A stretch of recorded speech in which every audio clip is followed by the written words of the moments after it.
வணக்கம். இன்னைக்கு நம்ம பள்ளிக்கூட மாணவர்கள் ஏன் பள்ளிக்கூடம் போகிறது தவிர்க்கிறாங்க, என்னென்ன காரணங்கள்னால இது பள்ளிக்கூடம் போகாமல் இருக்காங்க, இதனால் என்னென்ன பிரச்சனைகள் வரும், அதை எப்படி சரி செய்யலாம் அப்படின்றத பற்றி தான் இந்த வீடியோவில் நம்ம பார்க்க போகிறோம். முதல்ல பள்ளிக்கூடம் போகிறது தவிர்க்கிறதுனா என்ன? ஸ்கூல் ரெஃப்யூசல் அப்படின்னு ஆங்கிலத்தில் சொல்லுவாங்க. ஸ்கூல் ரெஃப்யூசல்னால் ஏதோ ஒரு காரணங்களில், முக்கியமாக மனப்பதற்றம், மன உளைச்சல் அல்லது பயத்தின் காரணமாக பள்ளிக்கூடம் போகிறத தவிர்க்கிறதுக்கு பேர் தான் ஸ்கூல் ரெஃப்யூசல். சில நேரங்களில் பள்ளிக்கூடத்துலேருந்து பாதியிலேயே திரும்பி வந்தாலுமே அதுவுமே ஸ்கூல் ரெஃப்யூசல் அப்படின்னு தான் சொல்லுவாங்க. இது பெரும்பாலும் இப்போ குழந்தைகள் பெற்றோர்களை விட்டு பிரிந்து ஸ்கூலுக்கு போகணும், அல்லது ஸ்கூலில் போய் ஏதாவது ஆயிடுமோன்ற ஒரு பயம், அல்லது ஆசிரியர்கள் மேலே உள்ள தேவையற்ற பயம், இது போன்ற ஏதோ ஒரு காரணத்தினால ஸ்கூலுக்கு போகிறதுக்கு முதல்ல தவிர்ப்பாங்க. சில மாணவர்கள் காலையில் எந்திரிச்ச உடனேயே ஏதாவது ஒரு உடல் ப்ராப்ளம், அதாவது வயிறு வலி, வயிறு கொமட்டல், வாந்தி அல்லது தலைவலி, உடல் வலி என்று ஏதாவது ஒரு உடல் ரீதியான ஒரு பிரச்சனைகளை சொல்லி ஸ்கூலுக்கு போகிறத தவிர்ப்பாங்க. அதுவே அன்றைக்கி ஸ்கூலுக்கு போகாமல் வீட்டிலே இருங்க அப்படின்னு சொல்லிட்டோன்னு வச்சுக்கோங்களேன், உடனடியாக அந்த ப்ராப்ளம் சால்வ் ஆகிடும். சிலர் ஸ்கூலுக்கு போகிறேன்னு சொல்லிட்டு வெளியில் போயிட்டு தகாத நண்பர்களோட சுற்றி திரிஞ்சு தேவையற்ற பிரச்சனைகளில் ஈடுபட்டு இருப்பாங்க. அதற்கு பேர் பள்ளி தவிர்த்தல் அல்லது ஸ்கூல் ரெஃப்யூசல்னு அப்படின்னு நம்ம சொல்கிறதில்ல. அதுக்கு ஆங்கிலத்தில் டெலிக்வன்சி, அதாவது நடத்தை கோளாறு என்று அதற்கு பெயர். பள்ளி மாணவர்களுக்கு பல காரணங்களால் ஏதோ ஒரு வகையில் பள்ளிக்கூடம் போகிறதுக்கு ஒரு பயம் ஏற்படும். உதாரணத்துக்கு கற்றல் குறைபாடுகள் இருந்தாலோ, அல்லது ஸ்கூலில் புல்லிங் ஏதாவது நடந்துட்டு இருந்தாலோ, அல்லது ஆசிரியர்கள் மேலே தேவையில்லாத பயம் இருந்தாலோ, ஆசிரியர்கள் கண்டிப்புடன் நடந்து கொண்டாலோ, அல்லது சில குழந்தைகள் பார்த்திங்கன்னா ஆசிரியர்களால் தனிப்பட்டு ஒரு பிரத்யேகமாக தண்டிக்கக்கூடிய ஒரு நிலை இருக்கும், அது கார்னர் பண்ணுற மாதிரி ஒரு ஃபீலிங் இருக்கும். இது மாதிரி பல காரணங்கள்னால ஸ்கூலை தவிர்த்துக்கிட்டே வருவாங்க. சில குழந்தைங்களுக்கு மற்றவர்களோடு பழகுவதற்கே ஒரு பயம், பதற்றம் ஏற்படும். அது மாதிரி காரணத்தினால கூட குழந்தைகள் வெளியில் போய் ஸ்கூலுக்கு போக மாட்டாங்க.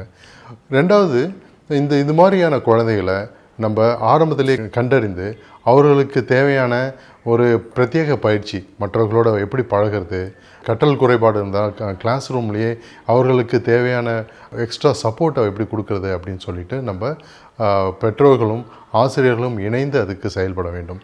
இது மாதிரி பள்ளிக்கூடத்தை தொடர்ந்து தவிர்த்து வருவதனால பல பிரச்சனைகள் எதிர்காலத்தில் குழந்தைகளுக்கு ஏற்படும். உதாரணத்துக்கு, குழந்தைகளுக்கு நட்பு வட்டாரம் குறையும், கற்றலில் சிக்கல்கள் ஏற்படும், நீண்ட நாளில் இவர்கள் பாதியிலேயே கல்வியை விட்டுட்டு வெளியில் ஏறுற மாதிரியோட சூழல் ஏற்படும். அது மட்டும் இல்லாமல் வேலையின்மை, அதுக்கப்புறம் பொருளாதார சிக்கல்கள்னு நீண்ட நாளில் அவர்களுக்கு பிரச்சனைகள் ஏற்படுறதுக்கும் வாய்ப்புகள் இருக்குது. இந்த குழந்தைகள் ஸ்கூலுக்கு போகலன்னு வச்சுக்கோங்களேன், இதனால் குடும்பத்துலேயும் சிக்கல்கள் ஏற்படும். அவர்களை பாதுகாக்கணும் அப்படின்றதுக்காக பெற்றோர்கள் வீட்டிலேயே இருந்து அவர்களை பாதுகாக்கக்கூடிய ஒரு நிலையை ஏற்படும். இந்த மாதிரியான குழந்தைகள் பள்ளிக்கூடம் போகிறத தவிர்க்கும் பொழுது பெற்றோர்கள் கண்டிப்புடன் அவர்களை பள்ளிக்கூடத்துக்கு போயே ஆகணும் அப்படின்ற ஒரு நிர்பந்தம் வகிக்கும் போது இதோட பிரச்சனைகள் குறைவாக இருப்பதாக ஆய்வுகள் நமக்கு கூறுது. மாணவர்கள் பள்ளிக்கூடத்தை 2 வருடங்களுக்கு மேலே தவிர்த்து வந்தாலோ, அல்லது அவர்களுக்கு ஏதாவது மன சிக்கல்கள், மனக்கோளாறுகள், மனப்பதற்றம், மனச்சோர்வு போன்ற மனநோய்கள் இருந்தாலோ, அல்லது அந்த குடும்பத்தில் தீராத பிரச்சனைகள் ஏற்பட்டுக்கிட்டு இருந்தாலோ, அல்லது உடல் ரீதியான ப்ராப்ளம்ஸ் அவங்களுக்கு இருந்தாலோ, அவர்களுடைய எதிர்கால வாழ்க்கை தொடர்ந்து பள்ளிக்கூடத்தை தவிர்த்து வருவதனால தீவிரமாக இருக்கும் அப்படின்னு சொல்லி ஆய்வுகள் கூறுகின்றன.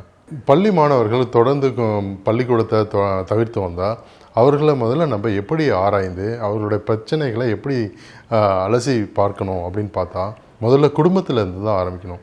குடும்பத்தில் ஏதாவது பிரச்சனைகள் இருக்கா, கணவன் மனைவிடையே ஏதாவது ப்ராப்ளம் போயிட்டே இருக்கா, இல்லை சண்டை சச்சரவுகள் இருக்கா, பொருளாதார சிக்கல்கள் இருக்கா, இதனால் குடும்பத்தை எப்படி பாதிக்குது, இப்போ குழந்தைகள் பள்ளிக்கூடம் போகலைன்னா அதை பெற்றோர்கள் எப்படி பார்க்குறாங்க, அவங்களோட ஆட்டிடியூடு எப்படி இருக்குது அப்படின்றதெல்லாம் நம்ம முதல்ல ஆராய்ந்து பார்க்கணும். அது மட்டும் இல்லாமல் இப்போ சில குழந்தைகள் உடல் ரீதியான பிரச்சனைகள் தொடர்ந்து சொல்லிக்கிட்டே இருப்பாங்க. அந்த மாதிரி சமயத்தில் அவர்களுக்கு உடல் பரிசோதனை செய்து பார்க்கணும். அதாவது வயிற்று வலினா வயிற்றில் ஏதாவது ப்ராப்ளம் இருக்கான்றத ஸ்கேன் மூலியமாகவோ, இல்லை தகுந்த இரத்த பரிசோதனை மூலியமாகவோ என்ன ப்ராப்ளம் அப்படின்றத நம்ம பார்க்கணும். சில நேரங்களில் தேவையற்ற பரிசோதனைகளும் தவிர்க்கணும். இல்லைன்னா ஒரு சைக்கலாஜிக்கல் காரணங்களுக்காக குழந்தைகள் வந்து ஏதாவது ஒரு உடல் ரீதியான பிரச்சனைகள் சொல்லும் போது தேவையற்ற பரிசோதனைகள் செய்யும் பொழுது அவர்களுக்கு ஏதோ ஒரு பிரச்சனைகள் இருக்குது அப்படின்றத மற்றவர்கள் நம்புகிறார்கள் என்ற போன்ற ஒரு தேவையற்ற எண்ணங்கள் அவர்களுக்கு மனதில் பதிந்துவிடும். அதனால் அவர்களுக்கு தேவையான பரிசோதனைகளை செய்து அவர்களுக்கு உடல் ரீதியான பிரச்சனைகள் இருக்கிறதா என்றதை பார்க்கணும். அது மட்டும் இல்லாமல் பள்ளிக்கூடத்தில் மாணவர்கள் எப்படி பயில்றாங்க, அவங்களோட கற்றல் திறன் எப்படி இருக்குது, மதிப்பெண்கள் எப்படி இருக்குது, ஸ்கூல் போகிறதுக்கு தவிர்க்கிறதுக்கான காரணங்கள் வேறு ஏதாவது கிளாஸ் ரூம் டெஸ்ட்டில் அவங்களுக்கு பயம் இருக்கா, அல்லது வந்து ஆசிரியர்கள் அதீதமாக கண்டிக்கிறாங்களா, அல்லது மற்ற மாணவர்கள் அவர்களை வந்து துன்புறுத்துகிறாங்களா, புல்லிங் பண்ணுறாங்களா அப்படின்றதெல்லாம் நம்ம அலசி பார்க்கணும். ஏற்கனவே சொன்னபடி பெரும்பாலான நேரங்களில் மனப்பதற்றம், மனச்சோர்வு போன்ற மனநல கோளாறுகள்னால கூட சில நேரங்களில் பள்ளிக்கூடத்துக்கு போகிறதுக்கு பயமாக இருக்கும். தேவையற்ற எதிர்காலத்தை பற்றிய சிந்தனைகள் அவங்க மனதில் ஓடிக்கிட்டே இருக்கும். என்ன ஆகுமோ, ஸ்கூலில் ஃபெயில் ஆகிடுவோமோ, எதிர்காலத்தில் நம்மளால் படிக்கவே முடியாதோ, நிலைத்து நிற்க முடியாதோ, சொந்த காலில் நிற்க முடியாதோ என்பது போன்ற பல பயம் தேவையில்லாமல் அவர்களுக்கு மைண்டில் ஓடிட்டுருக்கிறதுக்கும் வாய்ப்பு இருக்குது. அது மாதிரியான சமயத்தில் கவுன்சிலரோ இல்லை சைக்கியாட்ரிஸ்டோ அவங்களோட எண்ண ஓட்டங்கள் என்ன என்பதை கண்டறிந்து அவர்களுக்கு தேவையான சிபிடி கொடுத்து அவர்களுக்கு சரி செய்ய வேண்டும். அவர்களுக்கு தேவையான காக்னிட்டிவ் பிஹேவியர் தெரப்பி என்று சொல்லக்கூடிய உளவியல் சிகிச்சைகள் கொடுத்து அவர்களுக்கு அந்த மன பயத்தை போக்க வேண்டும். ஹாவிக் என்று சொல்லக்கூடிய ஆராய்ச்சியாளர் பெற்றோர்களிடம் நடத்திய ஆய்வில் வந்து எதற்காக பள்ளி மாணவர்கள் பள்ளிக்கூடம் போகிறத தவிர்க்கிறாங்க அப்படின்னு சொல்லி பெற்றோர்களிடம் கேட்ட கேள்விக்கு அவங்க பெரும்பாலான நேரங்களில் கிளாஸ் ரூமில் ஒரு புல்லிங் நடக்கிறதும், கற்றலில் சிக்கல்கள் ஏற்படுவதும், அதனால் ஆசிரியர்கள் மேலே இருக்கிற பயத்தின் காரணமாகவும் அவர்களுக்கு வந்து பள்ளிக்கூடம் போகிறத தவிர்க்கிறதா அவங்க சொல்கிறாங்க. இதுக்கு தீர்வும் அவங்களே சொல்கிறாங்க.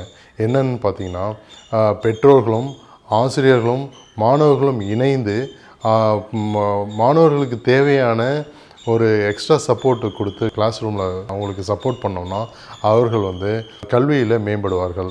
உதாரணத்திற்கு கல்வியில் பின்தங்கிய மாணவர்களுக்கு பிரத்யேக பயிற்சி அளிப்பது, வந்து புல்லிங் ஏற்படக்கூடிய மாணவர்களுக்கு சப்போர்ட் பண்ணி அவர்களுடைய புல்லிங் ப்ராப்ளத்துக்கு ஒரு தீர்வு காண்பது, அல்லது பெற்றோர்களிடம் இணைந்து தேவையான சப்போர்ட்டை நம்ம நிலைநிறுத்தும் பொழுது அவர்களுக்கு கற்றல் தடையில்லாமல் போவதாக அந்த ஆய்வில் தெரிவித்திருக்காங்க.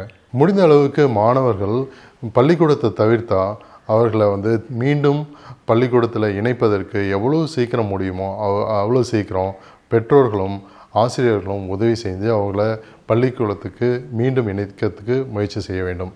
மேலும் உணர்ச்சி மாற்றங்களால் பாதிக்கப்பட்டுள்ள குழந்தைகளுக்கு அவர்களுக்கு தேவையான ஆசுவாச பயிற்சி, மூச்சு பயிற்சி, அப்புறம் ப்ராப்ளத்தை வந்து எப்படி சால்வ் பண்ணுறது என்பதை போன்ற பயிற்சிகளை அவர்களுக்கு அளிப்பதன் மூலமாக அவர்கள் வந்து எளிமையாக அவங்களோட உணர்ச்சிகளை கட்டுப்படுத்தும் திறன் அவர்களுக்கு ஏற்படும். பள்ளிக்கூடமும் ஏதாவது ஒரு குழந்தை வந்து கற்பதில் வந்து குறைபாடுகள் இருந்தால் அவர்களுக்கு ஏற்றவாறு பாடத்திட்டத்தை அமைத்து எளிமையான முறையில் அவங்களுக்கு கொடுக்கறதுக்கான முயற்சிகள் செய்ய வேண்டும்.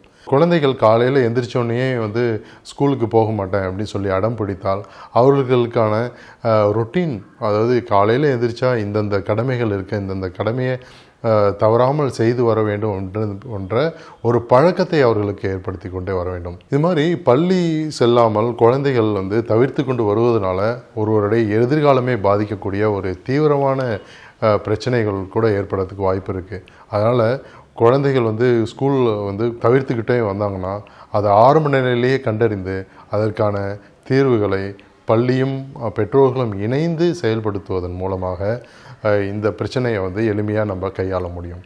நன்றி, வணக்கம்.